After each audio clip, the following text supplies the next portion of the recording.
অবস্থা বাঘা একা একা চলে এসছে, কি অবস্থা, টেনে টেনে আমার নিয়ে যাচ্ছে। যায় না, আজকে কেন গেল বুঝতে পারবো যাচ্ছে না।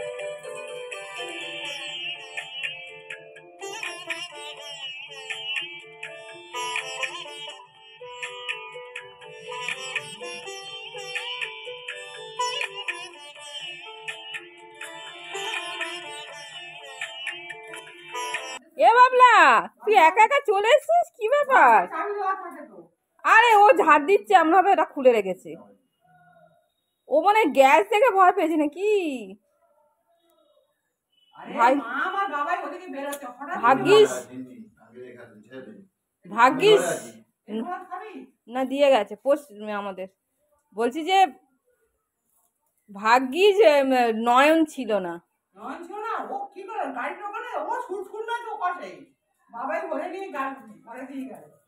বাবা কেন রে তুই? অবস্থা বাঘা একা একা চলে এসছে, কি অবস্থা, টেনে টেনে আমার নিয়ে যাচ্ছে। বদমাশি না খালি, হ্যাঁ। সকালবেলা এই রকম পরিণতির সঙ্গে যে দেখা হবে আমাদের, তা আমরা ভাবতেই পারিনি। আরও বিপদ হতে পারত, ভগবান সহায়। সময় যায় না, আজকে কেন ঘর ঝাড় দিচ্ছিল, লিলি এসছে, ঘর ঝাড় দিচ্ছিল, আর বাঘা কখনো দরজা খোলা ছিল ওইখান দিয়ে চলে গেছে। কোনোদিন যায় না, আজকে কেন গেল বুঝতে পারবো যাচ্ছে না। ও লিলি, লিলি ভাতটা দিয়ে দিতে হবে। আজকে সকালবেলা যা ঘটলো না, আজকে একটা বড় বিপদ হতে পারতো, বড় বিপদ। তো এখনো ভাবলে আমার বুকটা কেঁপে উঠছে। ওখানে চলে গেছে, মা ফোন করেছিল, ফোন করে বলছে যে দেখ বাঘা এখানে এসছে, দরজা খোলা ছিল ওখানে চলে গেছে। তুমি একা একা আছো কেন? বকুড়ি খাবে কিন্তু, একা একা যাবে না, না বকলে হবে না। ওই কুকুরটা থাকলে কিন্তু মারপিট হতো, ভাগ্যিস কি ছিল না। ভগবানই বাঁচিয়ে দিয়েছে, বাঘারও ক্ষতি হতো, আমাদের তো এক হতোই।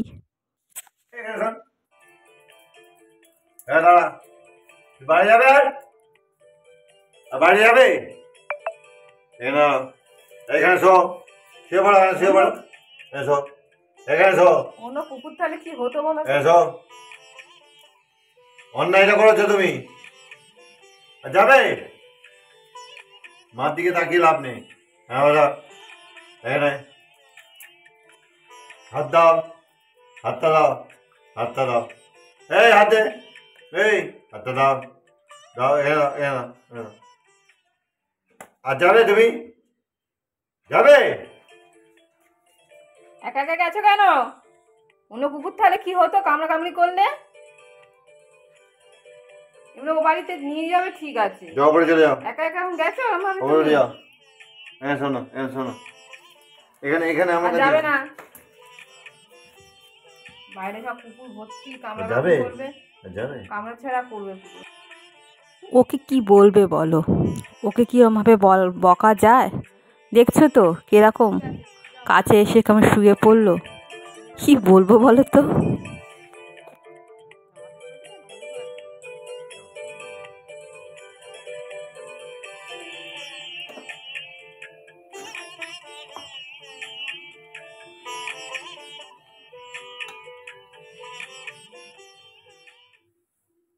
শুভ দুপুর বন্ধুরা, আশা করি তোমরা ভালো আছো, সুস্থ আছো।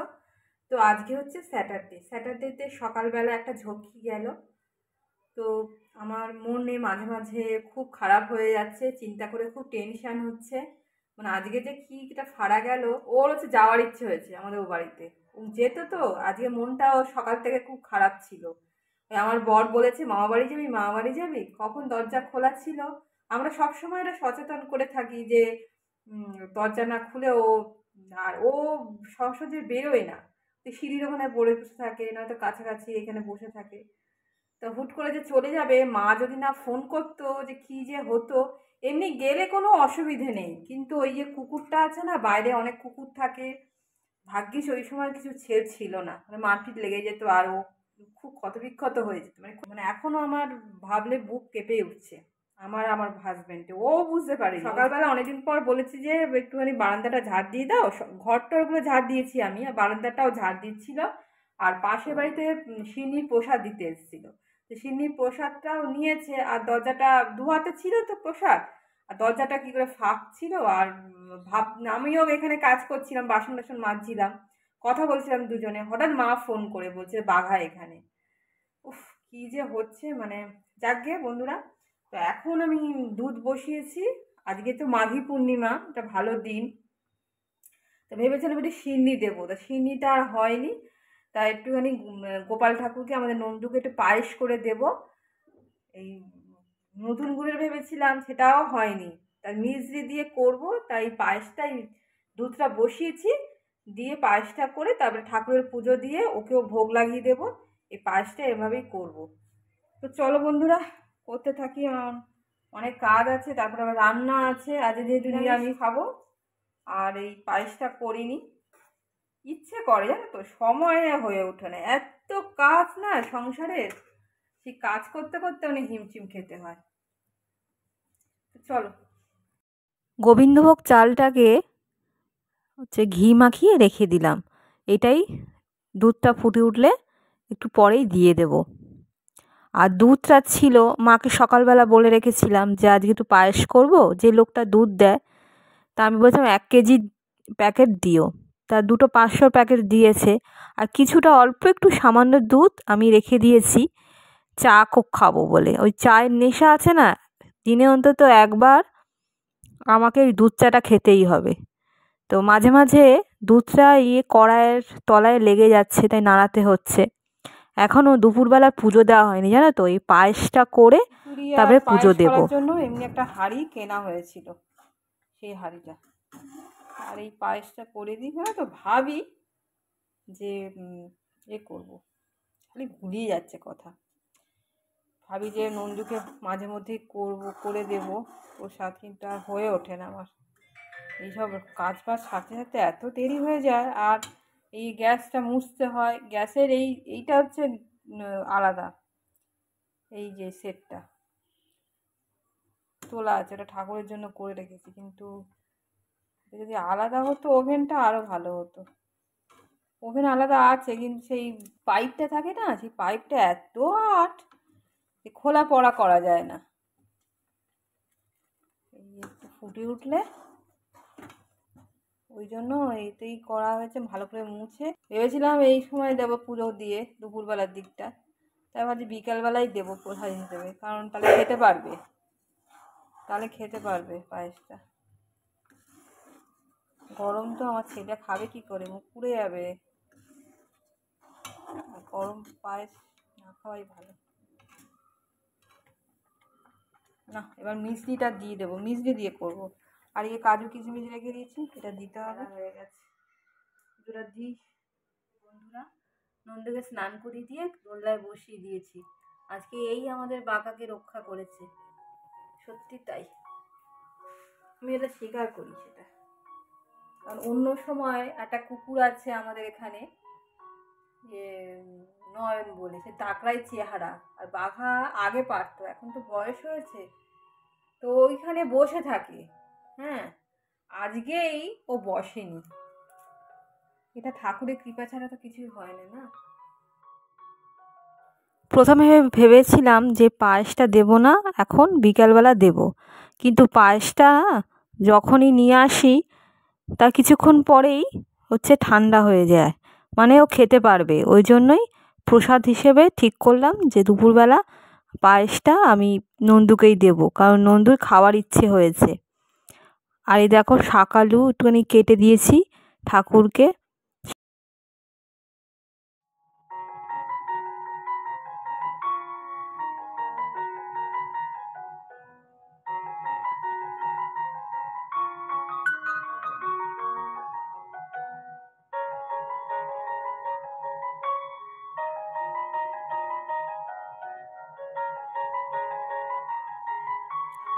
বন্ধুরা, রান্নাঘরে চলে এলাম, এবার ভাত বসিয়ে দিয়েছি, আর কড়ার মধ্যে তেল দিয়েছি, তেল দিয়ে আর ফুলকপি আজকে একটু ভাজা ভাজা মতো করব।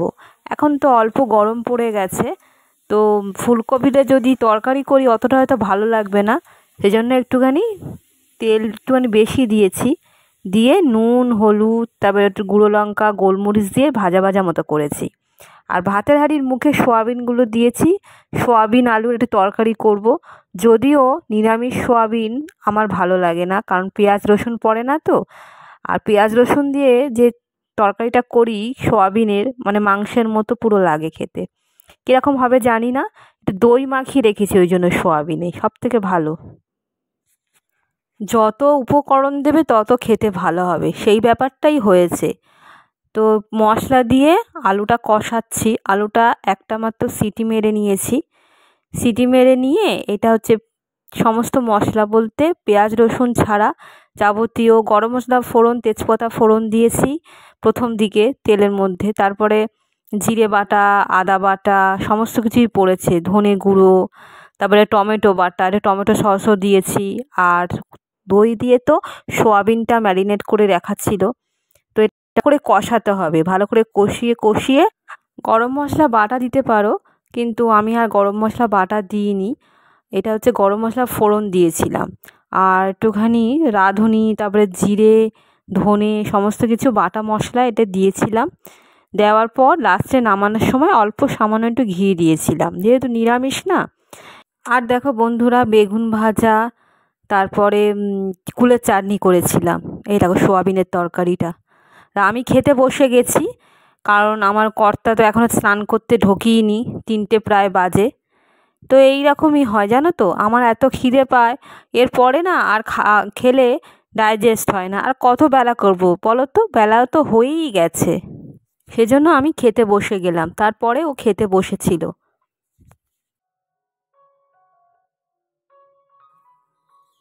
নিরামিষ তরকারি এরকম রান্না করলে ভালোই লাগে খেতে।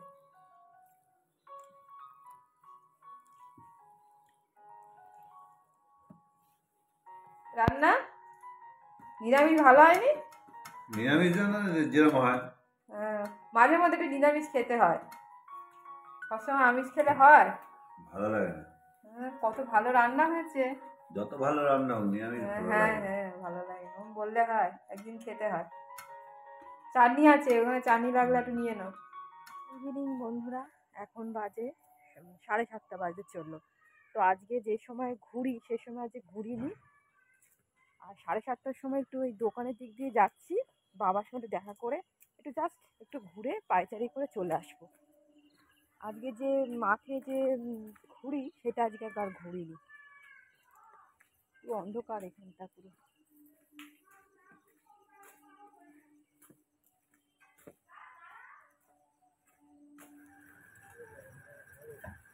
কি কিনছেন?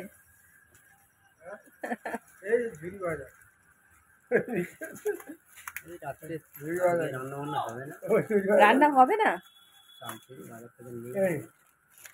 যাবো সেই বাজার কাছে শুয়ে বলবো সকালবেলা কোথায় যাই কার বাড়ি মাস্টার বাড়ি গেছে।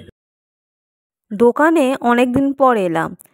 তো দোকানে যখন এসছি দুটো জিনিস অন্তত কিনে নিই, এমনি একটু জাস্ট পায়চারি করার জন্য সন্ধেবেলা একটুখানি দোকানের দিকে এলাম। আর একটু বেসন নিলাম, আর নন্দুর জন্য কটা লজেন্স কিনে নিলাম। কত নিয়ে বলো তো? 200 নেবো।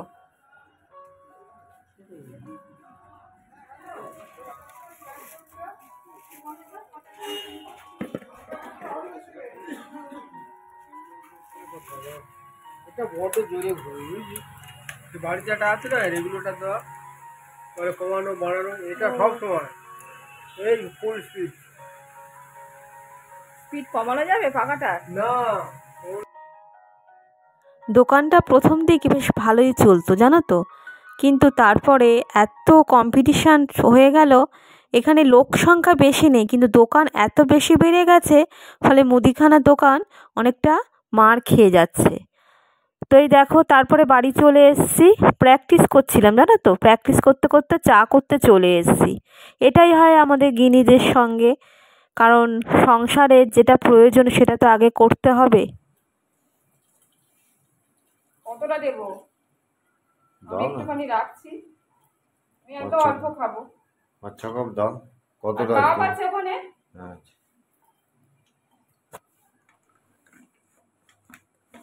জানি এনার বেশি তাড়া খেলার, না হলে হবে না।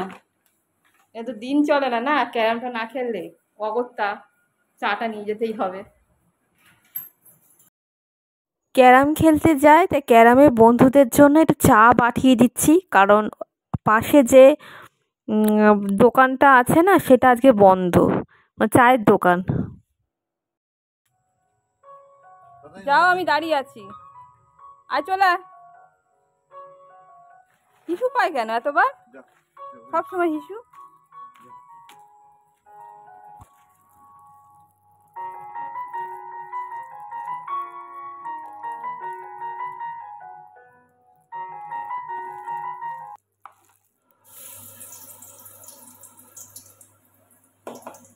চিমনি এত জোরে চলছে বন্ধুরা, কথা মানে তোমরা শুনতে পাবে না হয়তো।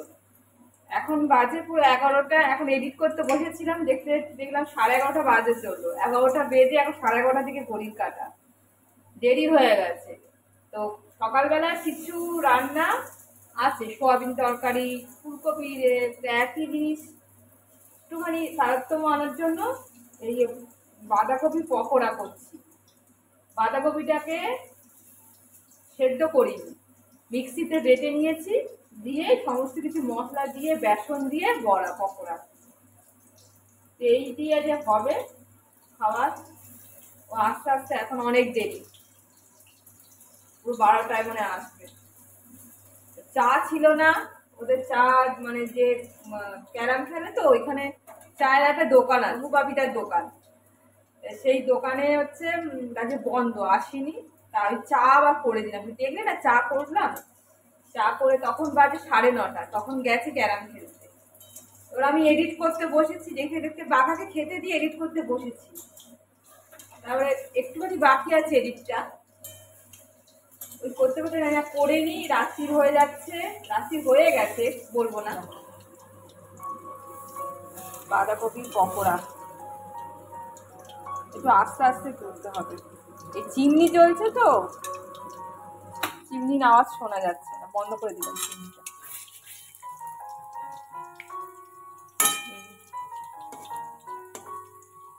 আস্তে আস্তে পকোড়াগুলো ভাজি, এই যে বাটারটা তৈরি করেছি। বন্ধুরা ভিডিওটা এই পর্যন্তই রইল, দেখা হবে নতুন একটা ভিডিওর সঙ্গে। তোমরা ভালো থেকো এবং সুস্থ থেকো এবং আমার পাশে অবশ্যই থেকো। তো চলো বন্ধুরা, এখনকার মতো গুড নাইট, টাটা।